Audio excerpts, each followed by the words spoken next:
The white judge mocked the black lawyer, until he read his father's name on the case file. Say that again. I dare you. Those were the first words the black lawyer, Jordan Hale, heard the moment he stepped into courtroom 1B, a room already humming with whispers, judgment, and cold eyes that judged him long before he spoke a single word. The white judge, Judge Raymond Clark, didn't even look up from the file he was signing. He just smirked, tapped his pen, and let his voice drip through the air like poison. I said, "This isn't a charity courtroom. We don't take rookies who got in on diversity quotas." The courtroom went dead silent. Not because people were shocked. They weren't. They were used to Judge Clark's sharp tongue, his cold humor, his cruel arrogance. But this time, something felt different. Something in the air tightened, like the room itself was holding its breath. Jordan froze for half a second, not from fear, but from the sting of familiarity. He had heard those words before, outside grocery stores, in classrooms, whispered in hallways when he was the only black student in the room. But he didn't lower his head. He didn't shrink. He stepped forward slowly, placed his weathered briefcase on the table, and said in a low, steady voice, "I didn't come here for your approval, Your Honor. I came for justice." A few people shifted in their seats, surprised, not because of the words, but the way he said them, with a quiet strength that made even the lights seem to dim around him. Judge Clark finally looked up, and his smirk widened into something sharper, something meaner. "Oh, Justice," he said, leaning back in his chair, "let me guess. You want to teach this court something. You want to impress the big boys. You want to prove you belong." Jordan's jaw tightened. "No, I want to win. For my client. For the truth." The judge chuckled, a slow, mocking chuckle that echoed across the wooden walls. "Win, son. The only thing you're winning today is a lesson." He tossed a case file across the desk, letting it slide toward Jordan like a thrown weapon. "Here, read what real lawyers deal with." Jordan caught it, and the moment his eyes landed on the first page, his hands stopped, his breath caught, his heartbeat slammed once in his chest.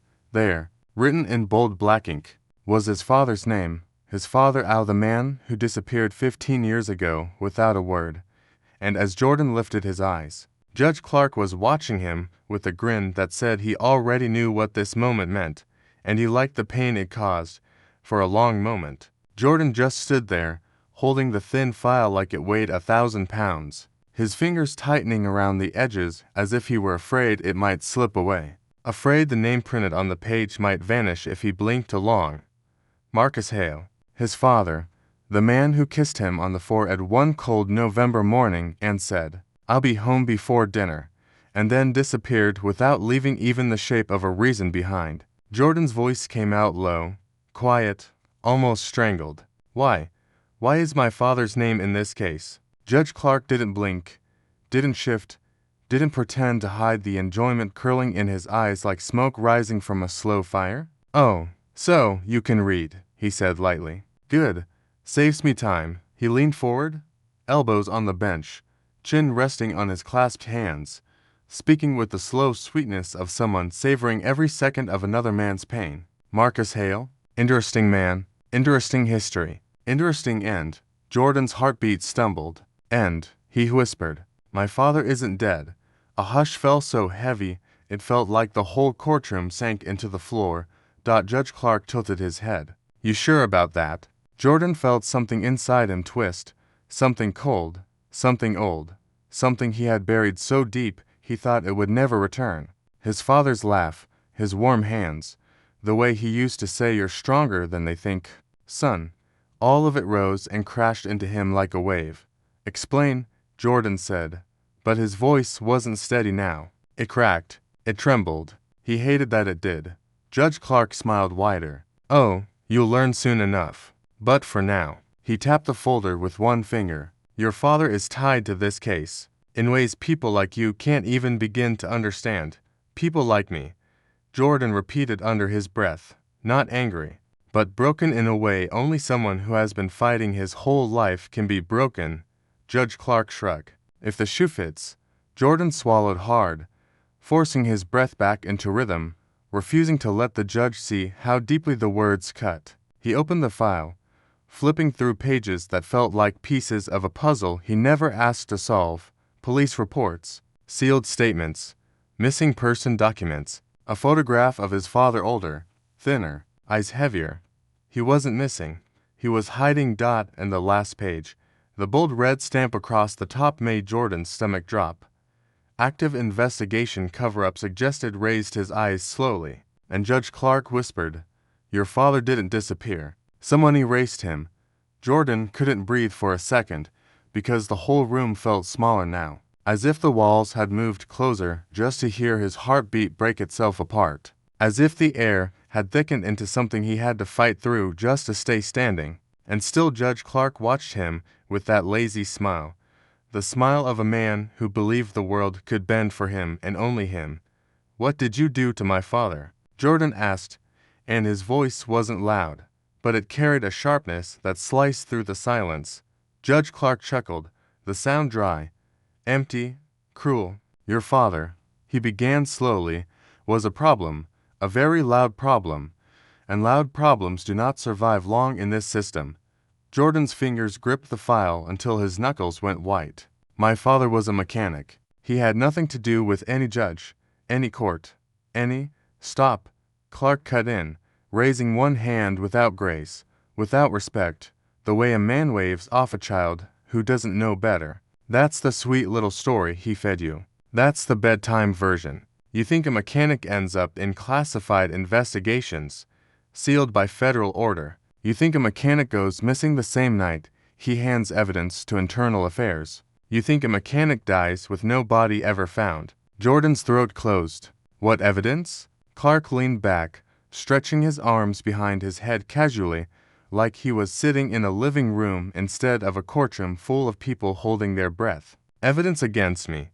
The words hit like a punch Jordan wasn't ready for. "And you're proud of that?" Jordan said, disbelief all over his face. Clark shrugged. "Proud? No. Practical. Absolutely. He should have known better than to challenge someone who built this courthouse brick by brick. But he was stubborn. Like you." Jordan's heartbeat hammered at the inside of his chest. "You're lying. My father would have told me."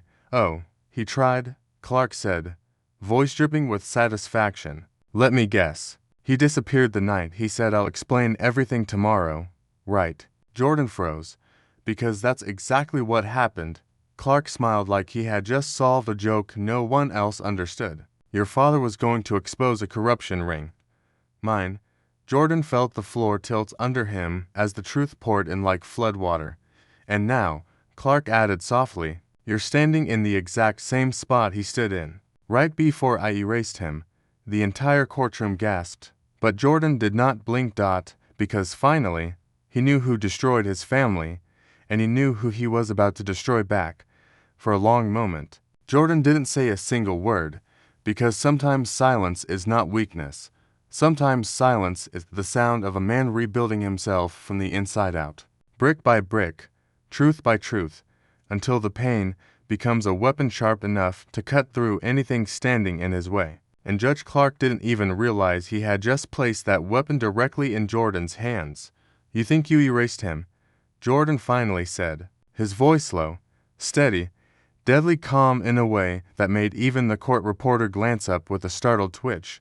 "But men like my father don't disappear. They leave pieces of themselves behind. Someone always finds them." Clark raised an eyebrow, amused. "You talk brave for someone standing in my courtroom." "Your courtroom," Jordan repeated, taking one slow step forward. "You don't own justice. You only hide from it." A few people in the gallery whispered, the first crack in the room's fear of the judge. Even Clark noticed it. His jaw tightened for half a second, just long enough for Jordan to see the shadow of panic hiding beneath the arrogance. "Careful, Mr. Hale," Clark said, voice turning cold. "Anger makes you sloppy." Jordan shook his head slowly. "No. Anger makes you sloppy. That's why you slipped today. You wanted to hurt me so badly, you forgot the one thing every guilty man should remember." Clark frowned. "And what is that?" Jordan lifted the file. "The truth always leaves a trail." Clark flinched, so small almost no one saw it, but Jordan did. Jordan felt something shift inside him, like a lock turning, like a story he'd been told his whole life finally beginning to make sense. My father didn't vanish, Jordan continued. He was silenced, and you thought no one would ever dig deep enough to find what he died trying to expose. Clark opened his mouth to respond, but Jordan kept going. Unstoppable now, unstoppable like someone who realizes the cage door is open. You framed him, Jordan said. You buried him, and then you buried the truth. But you forgot one thing. Clark swallowed. And what is that? Jordan stepped closer until the judge could see the fire in his eyes. You didn't kill the evidence. You left the evidence standing right in front of you. The courtroom froze, and now, Jordan whispered, I'm going to finish what my father started. Clark's face drained of color. Because for the first time, he understood the son wasn't here to argue a case.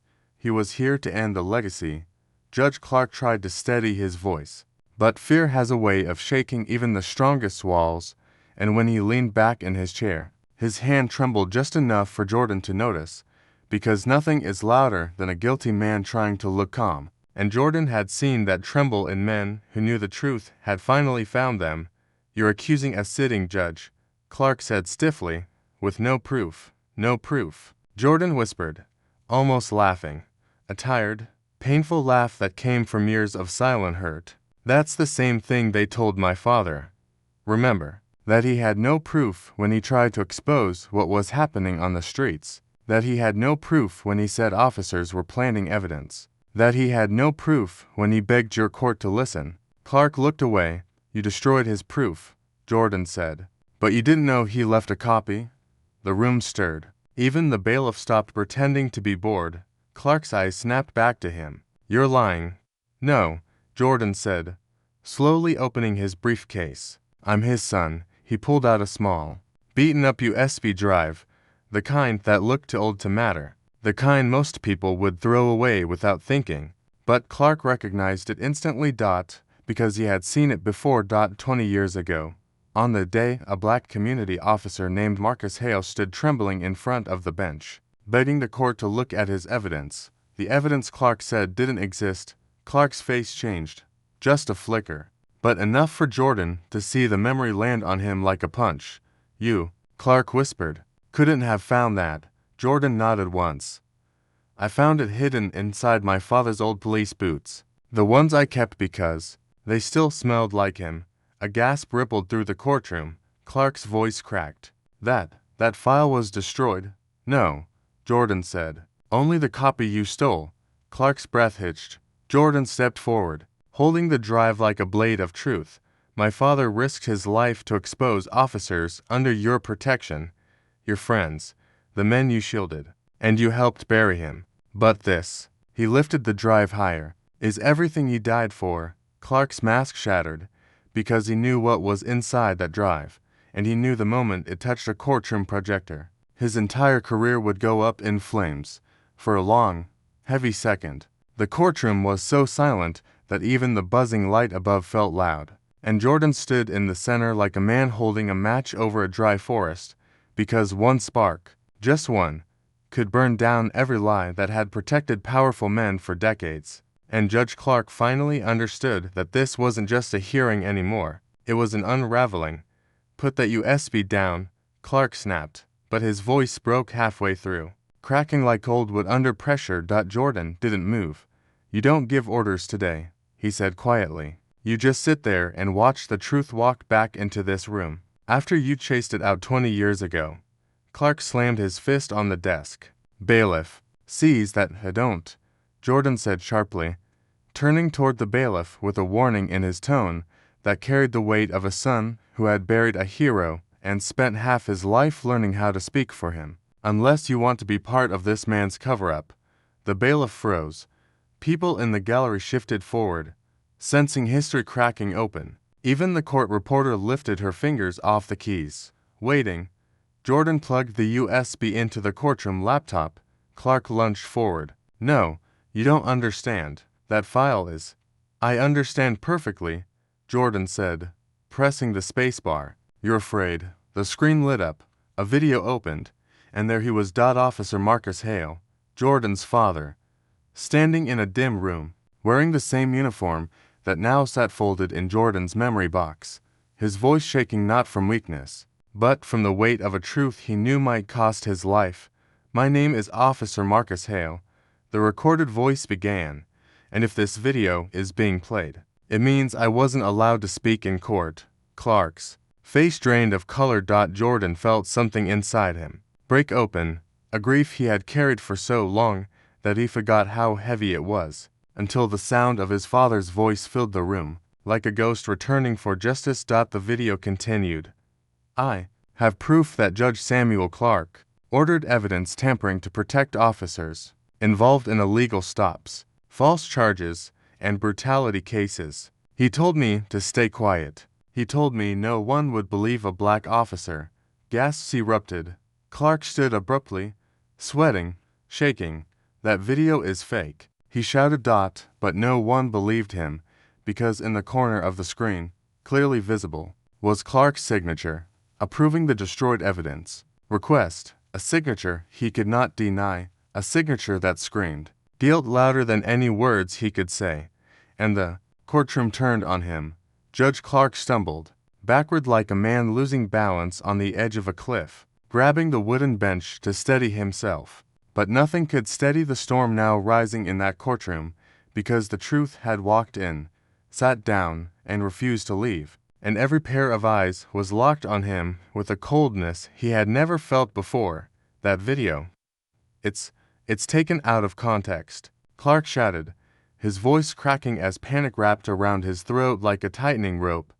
Jordan stepped closer to him, calm in a way that made the room feel even more dangerous. "Context," he said softly. "My father made that video because he knew you'd bury the truth. That was the context." Clark pointed a trembling finger at him. "You don't understand the pressure I was under. The department, the mayor's office. I had no choice." "You had a choice," Jordan cut in, his voice rising with decades of buried pain. "You had the power to protect him, and you chose to destroy him instead." Clark flinched. The same courtroom he once ruled with arrogance now felt like a graveyard where his lies had come to die. The bailiff stepped forward, unsure what to do. "Judge Clark." "Sir, you need to sit." Clark didn't sit. He sank. Slowly, defeated, like a man who finally saw the size of the monster he tried to outrun. Jordan walked toward the witness stand, his hand shaking as he placed the printed evidence on the podium. "Your Honor," he addressed the substitute judge who had rushed in after the video started, "this is proof that my father was framed to protect officers engaged in misconduct." Judge Clark knowingly destroyed evidence, falsified orders, and allowed innocent people, including a black officer, to be sacrificed for political convenience. The room echoed with the turning of heads, murmurs breaking like waves. Clark pressed his hands against his face, whispering, "I never meant for him to die." Jordan froze. For a second, he wasn't a lawyer, he was a son, hearing the confession his father never received. "You didn't just take his job," Jordan whispered. "You took his voice. You took his safety. You took his life." Clark lowered his hands, eyes wet, face pale. "He begged me to let the truth come out, and I told him to be realistic." Jordan's jaw clenched as his eyes burned. "For you, realism meant silence." He stepped closer, his voice shaking. "For him, realism meant danger." The substitute judge cleared her throat, her voice firm. "Judge Samuel Clark, stand." Everyone held their breath as Clark rose, trembling. "You are under immediate judicial suspension," she announced, "and will be taken into custody pending full investigation." Clark didn't speak, because there were no lies left to hide behind. The sound of handcuffs closing around Judge Clark's wrists echoed through the courtroom like a long-delayed heartbeat, the kind that belonged to a truth returning home after decades of wandering in the dark. And as the officers escorted him toward the door, no one looked away, because everyone knew they were witnessing the moment a giant finally fell beneath the weight of the lies he built to keep himself standing. But Jordan didn't watch Clark. He watched the screen. The video of his father kept playing softly, the voice he thought he would never hear again filling the chamber like warm wine after a long winter. "If my son ever sees this," Marcus Hale said in the recording, his eyes tired but full of stubborn light, I want him to know I didn't walk away from him. I walk toward the truth, and I pray he keeps walking toward it too. Even when the world tells him to turn back, Jordan bowed his head, and for a moment, his whole body shook. Not from fear, not from anger, but from the weight of a love he had carried alone for too many years. A hand touched his arm. It was the substitute judge, her expression soft, respectful. Mr. Hale, your father would be proud. Jordan swallowed hard. He didn't get justice when he needed it, but he made sure someone else would. She nodded slowly. Justice is sometimes late, but it still counts.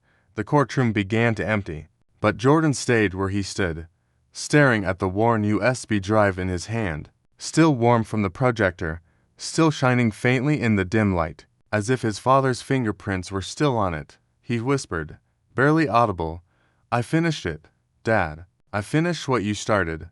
Outside the courthouse, the sky stretched wide and blue, the kind his father used to stare at during long drives, and Jordan felt the wind brush against his face like a hand he remembered. Steady, guiding, proud. He took a long breath, lifted his chin, and walked down the courthouse steps with the slow, steady confidence of a man who had finally put his past to rest, not by burying it, but by giving it the ending it deserved.